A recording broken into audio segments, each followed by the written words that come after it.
وقضينا إلى بني إسرائيل في الكتاب لتفسدن في الأرض مرتين ولتعلن علوا كبيرا.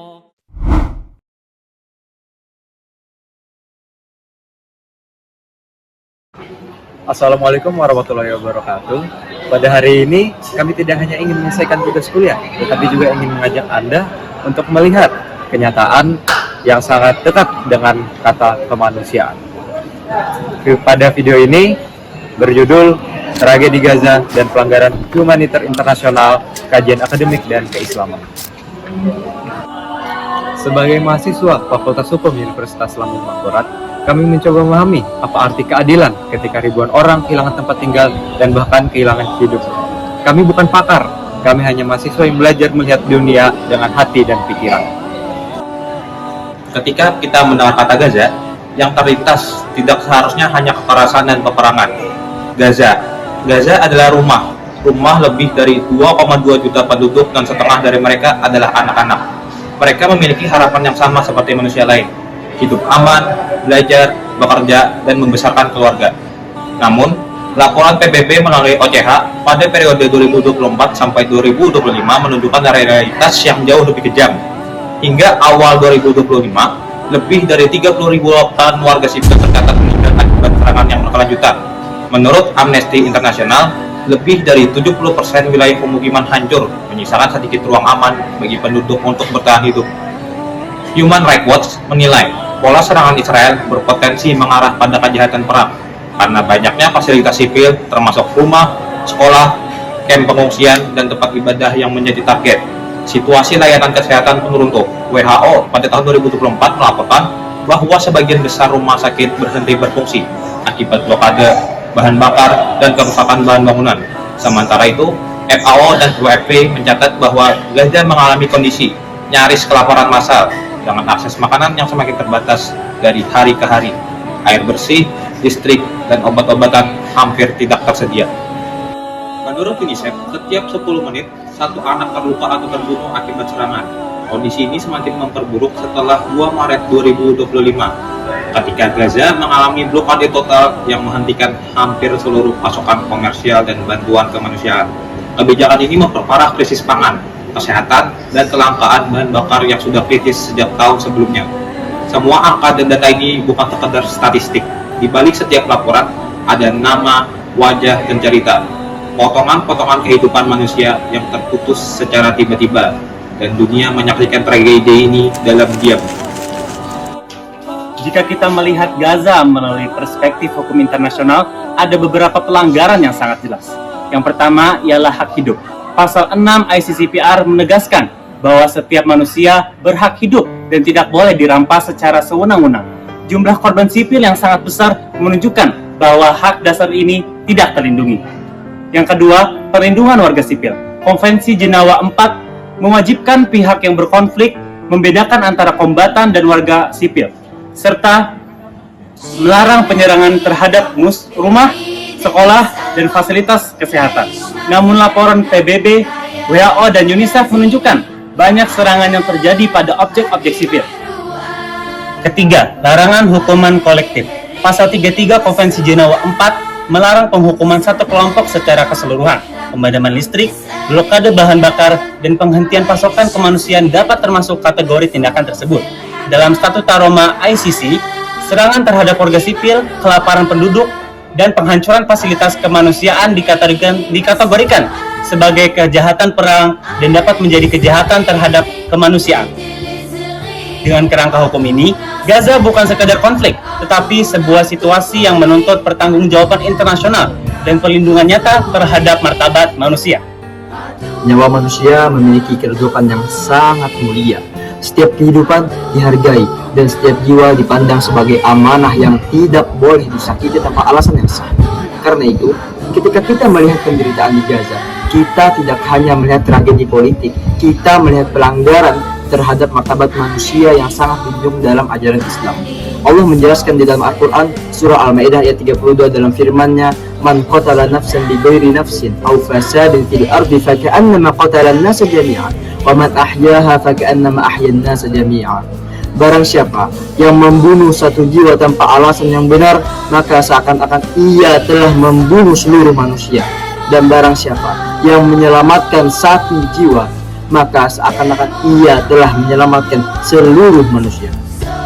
Ayat ini bukan sekedar teks, ini adalah prinsip moral yang menegaskan bahwa setiap nyawa memiliki nilai yang tak dapat diganti oleh apapun. Islam juga mengajarkan bahwa semua manusia memiliki kedudukan yang sama di hadapan Tuhan. Dalam surah Al-Hujurat ayat 13 Allah berfirman, "Ya ayyuhan nas, inna khalaqnakum min dzakarin wa unsa wa ja'alnakum syu'uban wa qabaila lita'arafu. Inna akramakum 'indallahi atqakum." Yang artinya, wahai manusia, sungguh kami menciptakan kamu dari laki-laki dan perempuan dan menjadikan kamu berbangsa-bangsa dan bersuku-suku agar kamu saling mengenal.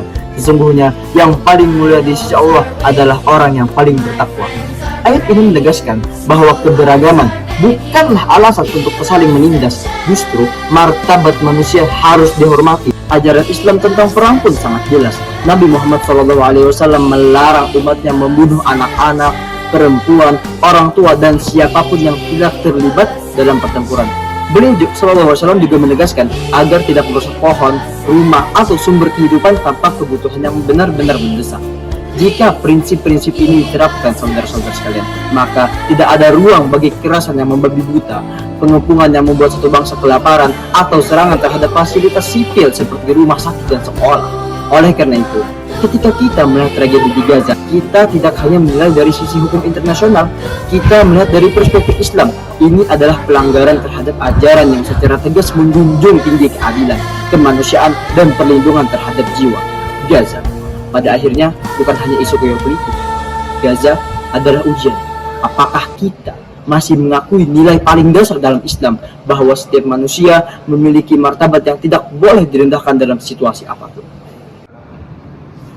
Assalamualaikum warahmatullahi wabarakatuh. Ya, waalaikumsalam warahmatullahi wabarakatuh. Saya dari kelompok 1 sekarang sedang bersama salah satu dosen FHWLM, yaitu Bapak Eko Taufikur Rahman, SHMH.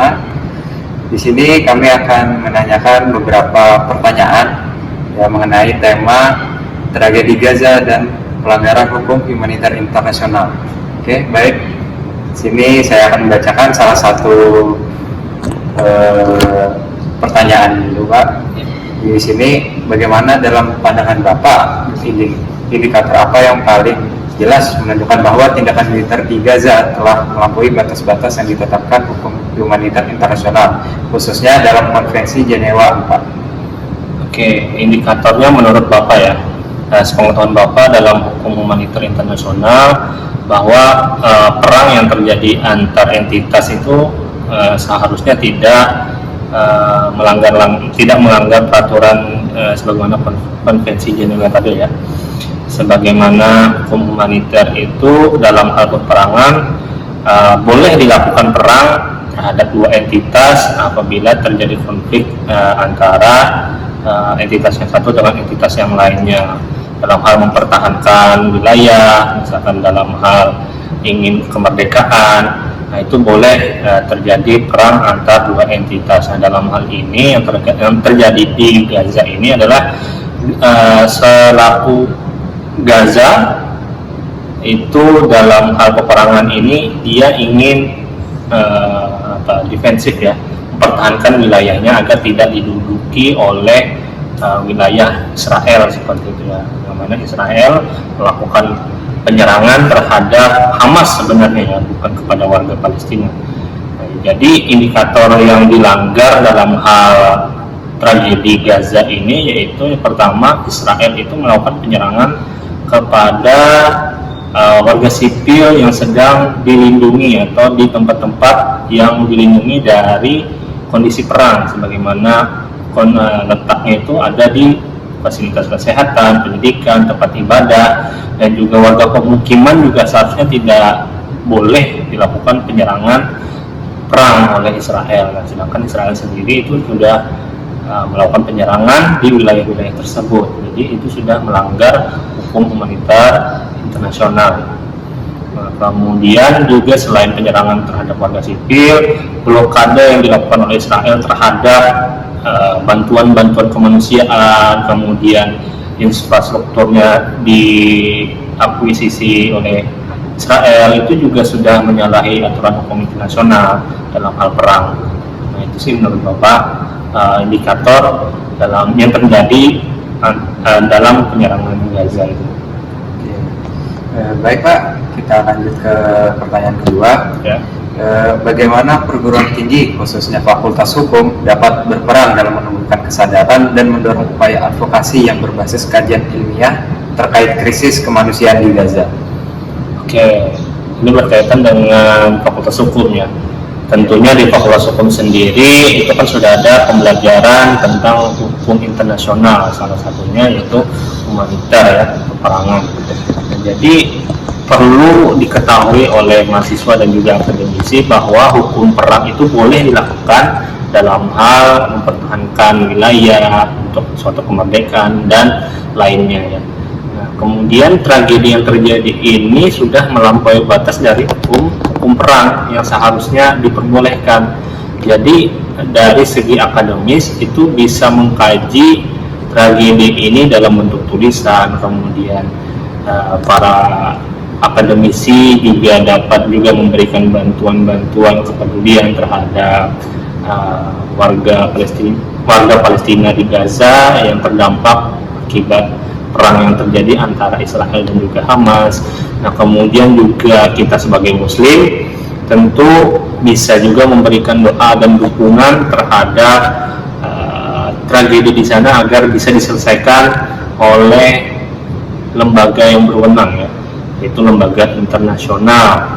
Nah, dalam hal ini sebenarnya lembaga internasional itu sudah memberikan sanksi sebenarnya kepada Israel yang telah melakukan kejahatan perang. Tetapi Israel dapat keluar dari sanksi tersebut karena diberikannya hak veto oleh Amerika, yang mana Amerika sendiri memiliki hak eksklusif dalam hal hubungan internasional seperti itu. Jadi itu saja yang mungkin menurut Bapak ya yang dapat dikaji oleh para akademisi selain dari belajar tentang hukum humaniter, tentang perang itu sebagaimana seharusnya. Jadi agar mahasiswa itu tahu mana yang benar, mana yang salah seperti itu. Kemudian juga tentunya tentang ini berkaitan dengan HAM juga, karena kan hukum internasional tidak cuma perang, ada hukum tentang HAM, hak asasi manusia secara internasional, kemudian dengan batas-batas wilayah. Nah, itu harus diketahui oleh akademisi baik itu mahasiswa dan juga dosen-dosen pengajarnya seperti itu. Itu sih menurut Pak. Selanjutnya kita ke pertanyaan terakhir ya Bapak. Itu pertanyaan ketiga, jika Bapak berkenan memberikan pesan bagi generasi muda terkait perjuangan di Gaza, nilai apa yang paling penting mereka pegang dalam memahami tragedi Gaza dan dalam memperjuangkan keadilan serta kemanusiaan di masa depan? Oke, nilai yang harus dijunjung tinggi itu coba kita lihat deh dari tragedi Gaza sendiri ya, yang mana di sana itu kan sudah begitu dahsyat ya tragedinya di sana, sudah perang, kemudian kelaparan yang terjadi di sana. Tapi coba kita berkaca dari warga Palestina, mereka tetap belajar dalam kondisi perang, kemudian mereka juga tetap masih berusaha untuk bertahan hidup. Jadi itu salah satu nilai-nilai yang dapat kita ambil sebagai akademisi, sebagai mahasiswa, sebagai warga juga, warga negara. Jangan cuma sering ngeluh gitu, tapi kita tetap harus mengusahakan apa yang kita perjuangkan. Kemudian juga sebagai mahasiswa jangan putus asa dalam hal belajar, teruslah belajar gitu loh, memahami mana yang salah dan mana yang benar. Dan kita harus menjunjung tinggi kebenaran, jangan mentoleransi kesalahan seperti itu ya. Sebagaimana kita tahu kan negara kita sendiri itu masih banyak toleransi seperti itu ya. Sebagaimana hukum itu harus ditegakkan, jadi mahasiswa hukum terutama harus mengerti tentang hukum lah, mana yang salah dan mana yang benar. Kemudian nilai-nilai agamisnya juga, karena di sana kan sebagai muslim ya, warga muslim kebanyakan di sana ya, jangan lupa kita mendoakan kepada saudara muslim kita di sana. Kemudian juga berikan dukungan baik itu material maupun dalam bentuk imaterial juga bisa. Itu sih pesan dari Bapak untuk pertanyaan kalian dan tragedi Gaza yang terjadi hingga saat ini. Oke, demikian pertanyaan dari kami Bapak. Harapan kami jawaban yang Bapak sampaikan tidak hanya memperluas wawasan kami, tetapi juga untuk membuat kami itu peka terhadap kemanusiaan dan tanggung jawab moral. Sebagai mahasiswa hukum, saya merasa bahwa Gaza adalah cermin kegagalan sistem perlindungan internasional. Banyak prinsip dari Konvensi Jenewa yang seharusnya menjamin keselamatan warga sipil ternyata diabaikan. Ini membuat saya memahami bahwa hukum bukan hanya teks, tetapi komitmen moral untuk melindungi mereka yang tidak memiliki kekuatan. Krisis ini menuntut kita untuk tetap terus bersuara. Bagi saya, Gaza adalah pelajaran tentang empati global. Di balik angka dan laporan, ada keluarga, anak, dan masa depan yang hilang. Generasi muda dan calon sarjana hukum, saya percaya kita punya tanggung jawab moral untuk belajar, memahami, dan menyuarakan kebenaran. Membela Gaza bukan hanya tentang politik, tetapi soal menjaga kemanusiaan kita sendiri. Dari perspektif Islam, saya belajar bahwa setiap nyawa itu suci. Ayat-ayat Al-Quran menegaskan larangan pembunuhan terhadap orang yang tidak bersalah dan menuntut keadilan bahkan dalam situasi perang. Ketika saya melihat kondisi Gaza, saya merasa betapa jauhnya realitas dari prinsip-prinsip tersebut. Ini menjadi pengingat bahwa memperjuangkan kemanusiaan adalah bagian dari ibadah. Krisis Gaza memperlihatkan dengan sangat jelas betapa rapuhnya hak hidup ketika norma hukum internasional diabaikan. Di balik data korban dan laporan lembaga HAM, terdapat kenyataan tentang kegagalan mekanisme perlindungan sipil sebagaimana diatur dalam Konvensi Jenewa. Situasi ini menegaskan bahwa hukum bukan sekedar rangkaian pasal, tetapi komitmen moral untuk menjaga martabat manusia, terutama bagi mereka yang tidak memiliki kekuatan untuk membela diri. Bagi saya, mempelajari hukum berarti memahami bahwa keberpihakan pada kemanusiaan adalah prinsip yang tidak dapat dinegosiasikan. Gaza mengingatkan bahwa keadilan membutuhkan suara, keberanian, dan empati. Ketika hukum tidak lagi melindungi, maka nurani manusia harus mengambil peran, menyuarakan penderitaan mereka bukan hanya sikap solidaritas, tetapi wujud tanggung jawab moral untuk memastikan bahwa kemanusiaan tidak pernah menjadi korban yang paling sunyi dalam konflik. FHWLM untuk keadilan dunia. Suara mahasiswa untuk Gaza.